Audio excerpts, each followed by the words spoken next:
Hello everyone, my name is Shubham Kacharu and welcome to the video about Google Colab. In this video, I will cover some basics about the Colab and how you can use this powerful tool to perform certain tasks, especially your homework part 2s. Um, so let's just start with the basics. So this tool was created by Google itself. It's helpful to run um, IPYNB files directly on a web browser. We are going to use Google Colab mainly for the computing resources it provides. So as a free user, you get access to CPU or even the Tesla T4 GPU. However, if you want to upgrade and get access to powerful GPUs, even more powerful GPUs like the A100 or the L4, you can subscribe to a premium variant of Google Colab. We'll discuss more in detail later on. Next is accessing Google Colab. So if you don't know, you can just hit Google Colab online, and first link you will see the option to open a notebook. You have various sources from where you can open Google Colab directly, or you can create like a new collab from scratch. After you have opened a notebook, you will see something like this. Before discussing the code, I'll just do run all to save time. So when I click run all, it ran all the cells in the notebook and it connected me to a Tesla T4 GPU. So let's just discuss this first. So if you see, I have a lot of hardwares available to me right now. Since I am a pro version, I have subscribed to a pro variant. I have a lot of hardwares. However, if you are a free user, I think you only have access to CPU and the T4 GPU. You don't have access to any others. um, so right now, since I am using T4, if I ran a command called exclamation NVIDIA SMI, I get a beautiful table which shows that I am subscribed running T4. So there are two types of commands in which we can run on Colab. One is called bash commands, which starts with exclamation. Another is called magic commands, which starts with percentage symbol. We can do something like pip install torch and run it like a bash command and import the torch library and its other packages we can just directly import, and it's pretty helpful. Next is your runtime. So there's a thing called torch.device which we can use to print whether I am currently working on a GPU. If yes, I print CUDA, else I'll print CPU. This is very important because we need to ensure our model and its related parameters are on a same device. So this is pretty essential. Next is what are some resources which Colab provides. So as we discussed, we have a lot of hardware and um, um, GPUs. So for your part twos, except for your homework two, I think all the other homeworks you should be good if you are using T4. So in part twos, you use a lot of deep learning models. You will do a lot of ablation studies, so you need GPU access to perform your model on time. So T4 is pretty strong for that. Whereas if you want to speed up your process, there are more powerful variants available to us. We have like a matrix and which you can refer to figure out which GPU you want to get the access for.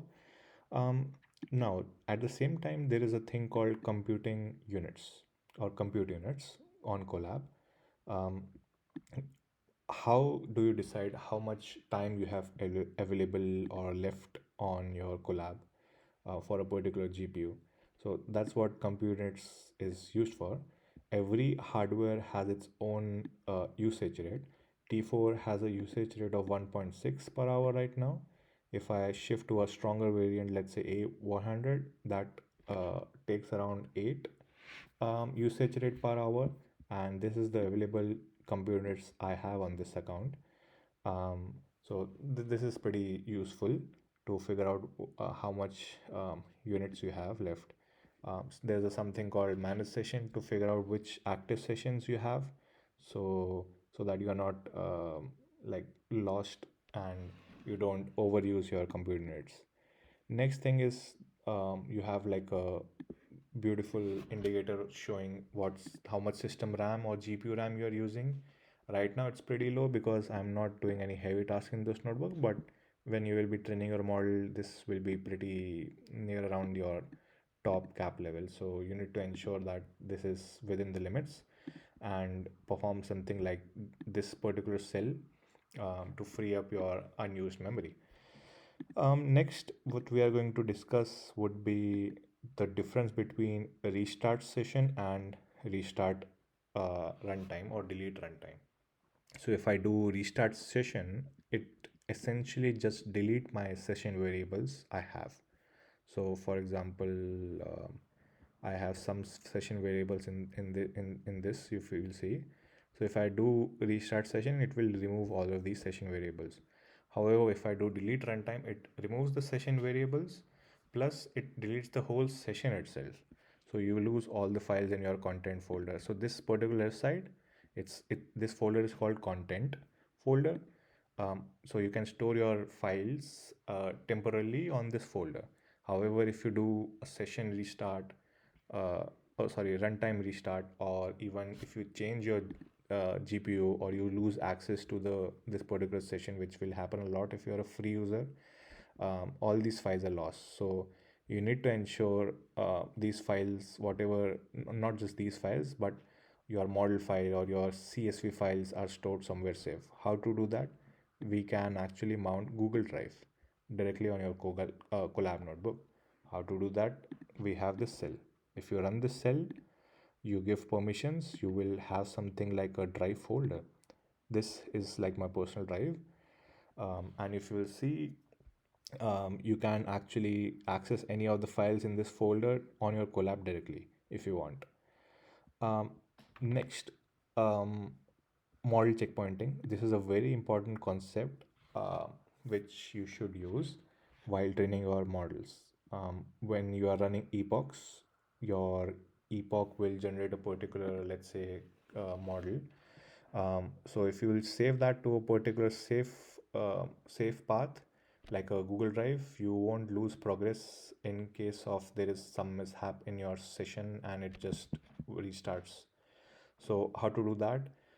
You do checkpointing. So this is like a cell where I just create like a dummy MLP class. I define some parameters. Then I have these two methods called save model and load model. So this saves and load model from a to a path or from a path, which I will give later on. I have this cell which saves my model to a particular path. So I've given the path on my Google Drive. So this particular thing is storing my model temporarily. So I do something like checkpoint.pt. It saves my model. Then if I want to load it, I just simply load it from my Google Drive itself. So this is very essential when you're doing heavy epoch trainings. So keep this in mind. Next is your managing dataset.